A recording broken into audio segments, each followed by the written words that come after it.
Il existe un document. C'est le premier mot que l'État prononce à ton sujet. Il vous nomme.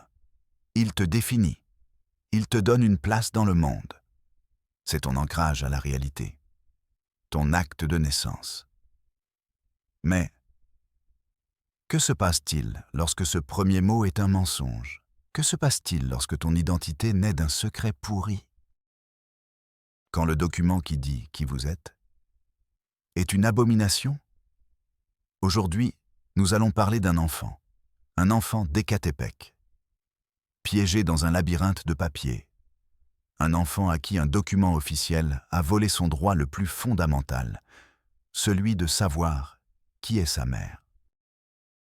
Si vous pensez que la vérité ne doit pas être enterrée sous des cachets et des formulaires, si vous pensez que chaque enfant mérite une identité sans mensonge, abonnez-vous. Cliquez sur la cloche. Votre abonnement est un acte de rébellion, un vote pour que la bureaucratie ne pèse jamais plus lourd qu'une âme humaine. C'est parti. L'image apparaît. Une rue d'Écatépec, dans l'État de Mexico. Le ciel est gris, plombé. La poussière s'élève au passage des minibus. Une école primaire publique, avec sa peinture écaillée. Tout a commencé avec un dessin. Non, ce n'est pas vrai. Tout a commencé avec le silence d'un enfant. Raoul était enseignant, jeune, idéaliste. De ceux qui croient encore pouvoir changer le monde depuis une salle de classe. Il travaillait à l'école primaire Benito Juárez, au cœur du quartier El Ostor. Un endroit où la pauvreté a la peau dure et le regard fatigué. Dans sa classe de CE1, il y avait un enfant. Angel, 7 ans, de grands yeux sombres. Et un silence plus lourd que n'importe quel cri. Angel ne jouait pas. Il ne courait pas. Il ne se battait pas. Il ne parlait presque pas. Il s'asseyait au dernier rang et dessinait. Toujours la même chose. Une maison. Et à l'intérieur, des silhouettes, des bâtons et des cercles. Mais il y avait quelque chose d'étrange dans ces dessins. Il dessinait 2 silhouettes féminines. Une grande et une petite, à côté. Puis, il se dessinait lui-même. Parfois, il prenait la main de la grande silhouette. D'autres fois, celle de la petite. Mais jamais les deux en même temps. Comme s'il devait choisir. Un après-midi, Raoul s'approcha. Quel beau dessin, champion. Qui sont-ils? Angel ne leva pas les yeux. Il désigna le grand personnage avec son crayon. Ma maman. Puis, il désigna la petite silhouette. Ma maman, répéta-t-il dans un murmure. Raoul ressentit une étrange douleur. Tu as 2 mamans, Angel? L'enfant haussa les épaules. Et avec de la peinture noire, il barra tout le dessin, avec rage. Jusqu'à ce que le papier se déchire. Raoul comprit à cet instant que le silence d'Angel n'était pas dû à sa timidité. C'était un cri étouffé, une blessure qu'il ne savait pas nommer. Il décida d'intervenir. L'école allait lancer un programme de santé visuelle. Ils avaient besoin des documents de tous les enfants. L'acte de naissance, le CURP. C'était le prétexte idéal pour rendre visite à la famille. L'adresse figurant dans le dossier était celle d'une petite maison. Une construction en béton brut, des barres métalliques apparentes au plafond. Une forteresse de ciment contre le monde. Une femme l'accueillit, Martha, la quarantaine bien sonnée, le visage marqué par la méfiance. « Que voulez-vous » Raoul s'est présenté. Il expliqua la raison de sa visite. Martha le regarda en plissant les yeux. « Je vous les apporterai demain. Si vous voulez, je peux attendre. » Pour vous éviter le déplacement, insista Raoul avec gentillesse. Une jeune fille apparut au fond de la maison. Jeune, très jeune. Peut-être 16 ou 17 ans. Elle avait les mêmes yeux qu'Angel, mais vides, éteints. « Laetitia, entre » ordonna Martha sans se retourner. La jeune fille obéit immédiatement, comme un automate. Martha soupira. Elle entra dans la maison. Elle revint avec une photocopie, pliée, usée. Voilà. Maintenant partez. Elle lui claqua la porte au nez. Raoul resta dans la rue poussiéreuse. Il ressentit ce rejet comme un coup physique. Cette maison n'était pas un foyer. C'était une prison de silence. Ce soir-là, dans son petit appartement, Raoul déplia le papier. La copie de l'acte de naissance d'Angel. C'était un document du registre civil de l'État de Mexico. Il lut les champs. Nom de la personne enregistrée. Angel Rojas Lopez. Père. Espace vide. Mère. Martha Lopez Garcia. Raoul fronça les sourcils. Martha. La femme qui lui avait ouvert la porte. La grand-mère. Il pensa qu'il s'était trompé, que Martha était la mère. Mais alors, qui était Laetitia? La tante? Une cousine? Ses yeux parcoururent le document, à la recherche d'une réponse. Et puis, il vit, dans la marge de droite, un petit encadré, une encre d'une autre couleur, un cachet différent. Note en marge, des lettres minuscules, serrées, texte juridique, froid, impersonnel. En date du 14 février 2023, en vertu du jugement exécutoire du 3e tribunal des affaires familiales. Il est constaté que Madame Laetitia Rojas Lopez reconnaît la maternité de l'enfant Angel Rojas Lopez. Raoul relut la phrase. 1, 2, 3 fois. Il sentit un frisson le parcourir. Il leva les yeux de la feuille et regarda le mur, essayant de reconstituer le puzzle. Mère dans le registre original, Martha Lopez Garcia. Mère biologique reconnue par un juge. Laetitia Rojas Lopez. Il savait que Laetitia était la fille de Martha. Il l'avait confirmé auprès des voisins. L'atmosphère est devenue pesante, lourde. La vérité était un monstre, une impossibilité logique. Selon ce document, Martha était la mère légale d'Angel, et aussi sa grand-mère.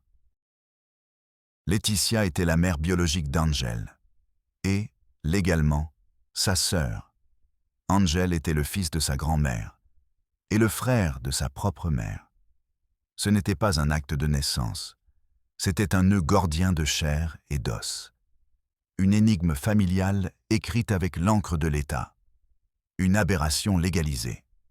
La pièce sembla rétrécir. Raoul sentit le papier entre ses mains. Il était froid, comme la peau d'un mort. Le bourdonnement du réfrigérateur devint un bruit assourdissant. Il pouvait sentir le goût amer du café qu'il avait bu quelques heures auparavant. Il se leva et se dirigea vers la fenêtre. Il regarda les lumières de la ville monstrueuse. Des millions de vies. Des millions d'histoires. Et au milieu de tout cela, un enfant de 7 ans qui dessinait 2 mères. Car légalement, il en avait 2. Et en même temps, il n'en avait aucune. Le silence d'Angel n'était plus un mystère. C'était la conséquence logique d'un chaos existentiel. Comment pouvez-vous parler si vous ne savez même pas comment appeler votre propre mère? L'origine de cette folie, comme toujours, n'était pas la haine. C'était la peur. La peur du qu'en dira-t-on, le monstre au milieu qui vit dans les petits villages et les lotissements fermés. Laetitia avait 13 ans. 13 ans. Elle jouait encore à la poupée, quand son corps a commencé à changer. C'était un garçon de son lycée. Une relation amoureuse pendant la récréation. Une rencontre maladroite et effrayée derrière les salles de classe. Et puis, le silence. Le garçon a disparu. Sa famille a déménagé. Et Laetitia a porté un secret dans son ventre. Elle l'a caché pendant des mois, avec des ceintures serrées, avec des sweats larges, jusqu'à ce que cela devienne impossible. Martha, sa mère, l'a découvert. Sa réaction n'a pas été un câlin. Ce n'était pas une question. Ce fut une gifle, suivie d'une panique glaciale. Martha n'a pas vu sa fille effrayée. Elle a vu la honte.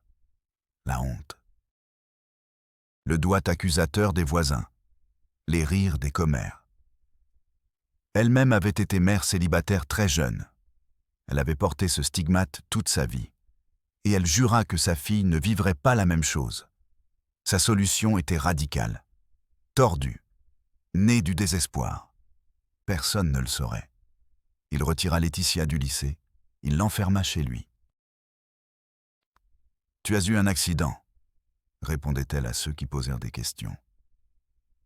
Quand le moment de l'accouchement est arrivé, c'était dans sa propre chambre, avec l'aide d'une sage-femme du quartier. En secret, en silence. Tandis que Laetitia se mordait les lèvres pour ne pas crier, Martha prit une décision. Ce bébé ne serait pas l'enfant de la honte. Ce serait son enfant. Elle avait 39 ans. C'était plausible.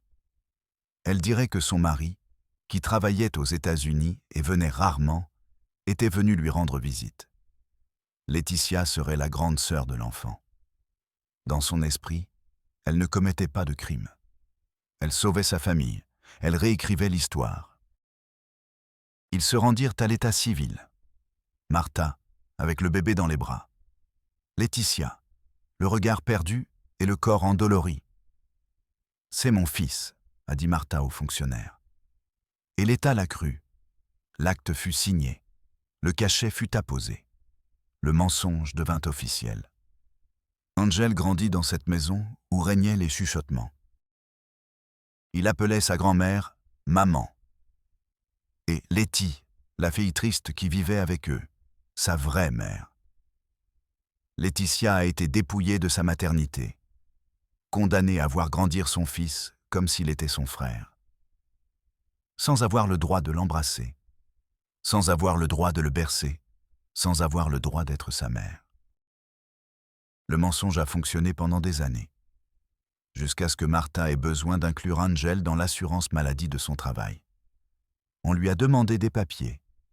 Des questions ont été soulevées quant à la paternité. Un avocat médiocre lui a donné un conseil encore pire. Pour éviter un procès pour falsification de documents, il lui a dit que la meilleure solution était une solution hybride. Que Laetitia engage une procédure de reconnaissance de maternité. Cela lui donnerait des droits, mais sans annuler l'enregistrement original de Martha. Ainsi, Martha ne ferait pas l'objet de poursuites pénales. « C'est une astuce juridique », lui a dit l'avocat. « Personne ne fait attention à ça. » Le juge, surchargé de travail, a signé le jugement. Le registre civil a apposé la mention marginale. Et le monstre est né. Un document officiel certifiant une impossibilité. Le témoignage d'une tragédie familiale, validé par des cachets et des signatures. Raoul savait qu'il ne pouvait pas en rester là. Ce n'était pas un drame familial, c'était de la maltraitance. Un abus psychologique silencieux perpétré avec une arme inhabituelle. Un acte de naissance. Sa première étape fut le registre civil d'Écatépec. Un bâtiment bondé. L'air sentait le vieux papier et les formalités urgentes. Il fit la queue pendant 1 heure. Il tomba sur un fonctionnaire moustachu, vêtu d'une chemise tachée de café. Raoul lui a expliqué la situation. Il lui montra la copie du procès-verbal. Il indiqua les noms, les dates, la mention. Le fonctionnaire a regardé le papier sans intérêt. Il le retourna. Il l'approcha de la lumière. Le papier est de bonne qualité. Les cachets sont corrects. Je ne dis pas que c'est faux, dit Raoul, sentant sa frustration monter. Je dis que c'est absurde. Légalement, cet enfant est le fils et le petit-fils de la même femme. C'est impossible. Le fonctionnaire bâilla. Un bâillement long, bruyant, effronté. Écoutez, jeune homme. Nous ne sommes pas là pour interpréter. Nous sommes là pour enregistrer. Si un juge a ordonné l'inscription, elle est faite. Point final. Pour nous, ce document est valide.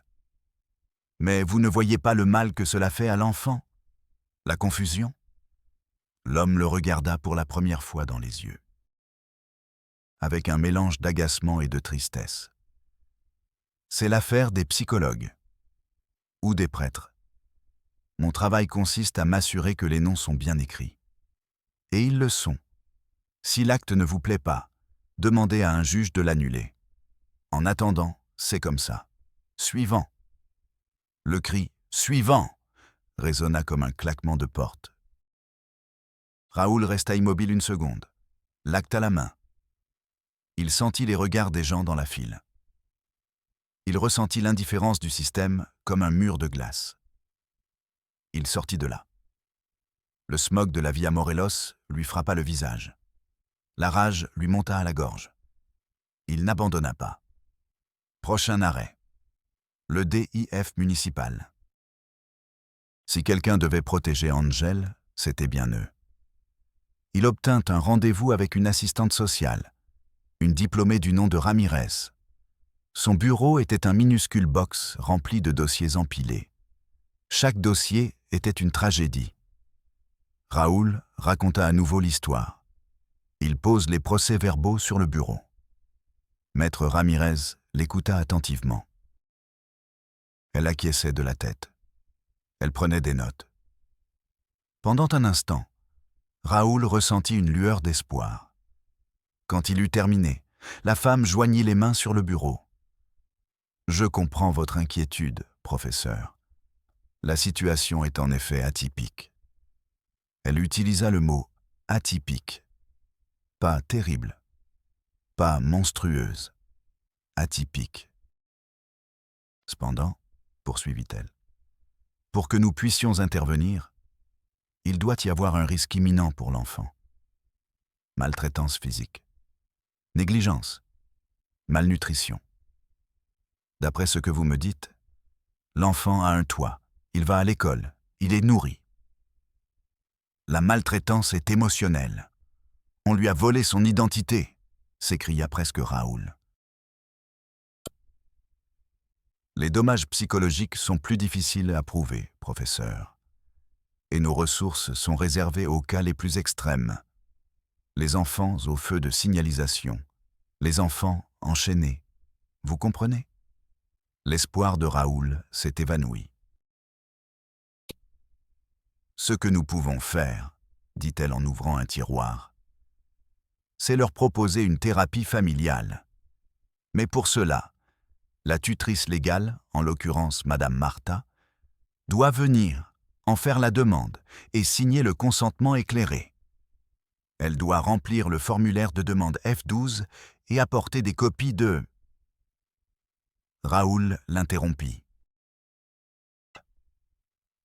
« Elle ne signera jamais. C'est elle qui est à l'origine du problème. Elle pense avoir fait ce qu'il fallait. » Maître Ramirez lui adressa un sourire triste, un sourire professionnellement répété. « Alors, nous avons les mains liées. La loi protège l'autorité parentale. Sans le consentement du tuteur, nous ne pouvons rien faire. Je suis désolé. Je suis désolé. » Deux mots qui sonnaient comme une épitaphe. Elle sortit du bureau du DIF. Le couloir était rempli de femmes accompagnées d'enfants. Des visages angoissés, fatigués. Toutes attendaient un miracle de la bureaucratie. Un miracle qui n'arrivait jamais. Raoul fit une dernière tentative désespérée. Il se rendit au bureau du procureur général de l'État. Il demanda à parler à quelqu'un de l'unité chargée de la violence familiale. Après 4 heures d'attente, il fut reçu par un agent du ministère public. Un homme robuste, à la voix tonitruante. Raoul, déjà épuisé, résuma l'histoire pour la 3e fois. L'agent l'écoutait tout en consultant des documents relatifs à une autre affaire. Il ne le regardait même pas. Lorsque Raoul eut terminé, l'agent posa les papiers. Il le regarda fixement. « Voyons voir, maestro. Allons-y étape par étape. Le délit de faux témoignage devant une autorité est prescrit. Plus de 3 ans se sont écoulés. Mais le préjudice continue, a rétorqué Raoul. Le préjudice moral n'est pas un délit pénal dans ce contexte. C'est une affaire qui relève du juge aux affaires familiales. Maintenant, si vous me dites que la grand-mère frappe l'enfant ou sa fille, alors je peux envoyer une patrouille immédiatement. La violence n'est pas physique. Elle est verbale. Elle est silencieuse. L'agent s'est adossé à sa chaise, qui a grincé. Écoutez, monsieur le professeur, j'apprécie votre intérêt. Mais ici, nous poursuivons les délinquants. Nous ne faisons pas de thérapie. Vous vous êtes trompé d'interlocuteur. Alors, que dois-je faire? Où dois-je aller? Demanda Raoul, la voix brisée par l'impuissance. L'agent prit un stylo. Il note quelque chose sur un post-it. Lorsque Carmen est revenue au bureau avec les preuves, un supérieur lui a dit, le regard perdu dans un écran. Madame Mendoza. Il s'agit désormais d'une affaire de personnes disparues. Cela relève d'un autre service.